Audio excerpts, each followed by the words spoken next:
dela astebete edo egin genuen publiko GPS sortu berri zela. Egia da,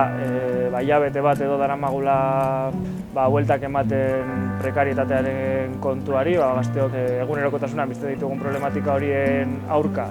zer egin, nola antolatu eta tresna berrien beharra azaleratu da, eta apur bat momentuz 6-7 gazte biltzen ari gara, pixkanaka zer egin hausnartzen hasteko, eta apur bat aurrera begira ze urrats eman behar ditugun erabaki izateko. Egiten dugun irakurketa bada, normaltasun batean biziarazi nahi digutela eta pentsatu arazi nahi digutela dena ondo doala, dena normal doala eta bizitzen ditugun egoerak normalak direla, baina gero gure egunerokotasunean, gure langun inguruetan eta bizitzen dugun bizitzan konturatzen gara egoera hau ezin dela normalizatu, azkenengo asteetan atera diren datuak moduan, 30 urtera arte ezin emantzipatu izana gazteak, ezin dugu normalizatu behin-behinekotasuna geroz eta gorago joatea, eta finean ezin dugu normalizatu gazteok bizi dugun beste zapalkuntza motak, izan duala, izan ordu estrak ez ordaintzea, izan ordutegi malguak edukitzeko beharra izatea, izan 3 edo 4 lan eduki behar izana soldata minimo batera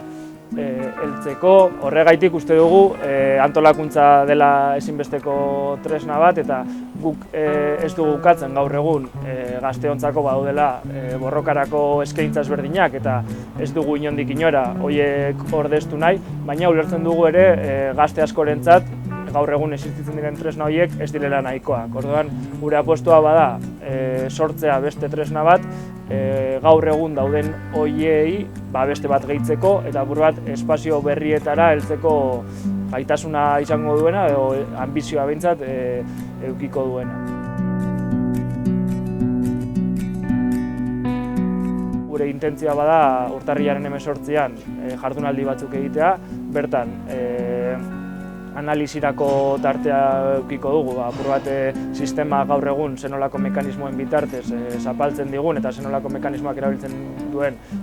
gazteon enpleguen lan baldintzak are okerragoak bilakatzeko eta hortik etekin gehiago ateratzeko.